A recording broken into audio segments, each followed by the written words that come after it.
उभरते हुए नेता जो है, जो भावी प्रधानमंत्री जिसको कांग्रेस के लोग कह रहे हैं, पीएम इन वेटिंग कह सकते हैं, राहुल गांधी जी के बारे में बताइए जरा, उनकी कुंडली क्या कह रही है? देखिए, राहुल गांधी जी के अगर हम हॉरोस्कोप देखें तो 10 नंबर यानी मकर लगन से स्टार्ट है और धनु राशि है इनकी, और राहु की इस समय इनको महादशा चल रही है।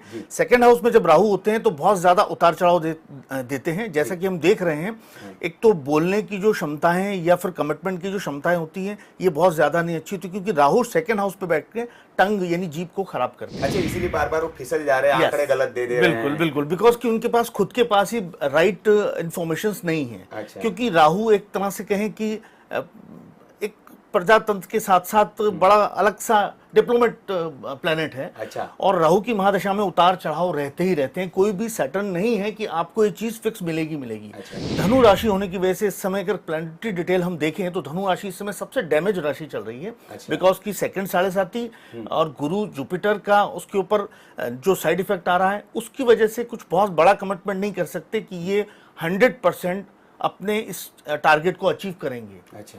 बिकॉज की सबसे फर्स्ट राशि सपोर्ट करती है, देन उसके बाद महादशा सपोर्ट करती है, तभी आप इतने बड़े जो मुकाम है, इतना बड़ा जो एक पीएम का पोस्ट है, इसको आप अचीव कर सकते हैं। अच्छा। अगर आपका हॉरोस्कोप डैमेज है तो आपके सामने परस्यू थाली आप नहीं खा सकते।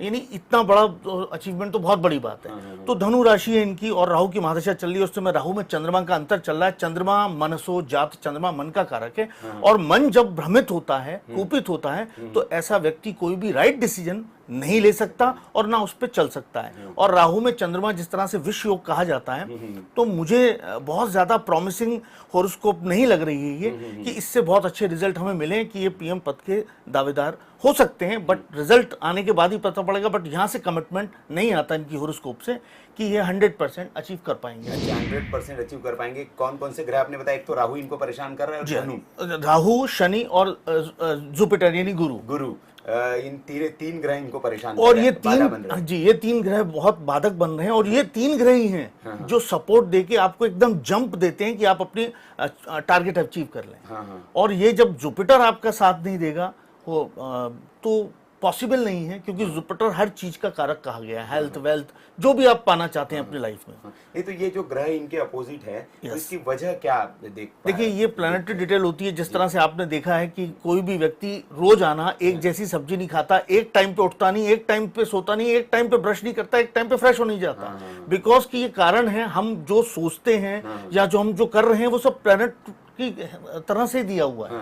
अगर चंद्रमा हमारा जिस दिन अच्छा है उस दिन हम बहुत बेटर फील करते हैं, और हमें जो काम नहीं करना वो भी हम चुटकियों में कर डालते हैं। और हमारे कुछ दिन हम ऐसे हार्ड होते हैं, इतने हडल वाले होते हैं, इतने टफ डेज होते हैं कि हम बहुत कुछ करना चाहते हैं और हम एक छोटा सा अपना पर्सनल काम भी नहीं निपटा पाते, बिकॉज की मून की एक पर डे की डिटेल होती है। मतलब प्लानिंग बहुत सारी करके निकलते हैं घर से, होता कुछ नहीं है। और जिस दिन आप बिना प्लानिंग के निकलते हैं, बहुत सारे काम आपके पास ऐसे फोन आ जाते हैं पॉजिटिव कि आपके पास गुड न्यूज आ जाती है। तो ये सिर्फ प्लैनेट से ही होता है जो ऊपर ट्रांजिट कर रहे हैं, बट उनका जो इफेक्ट है पूरा इस धरती पे, जमीन पे और हम जैसे व्यक्तियों पे जो ह्यूमन बीइंग है उन पे पड़ता है।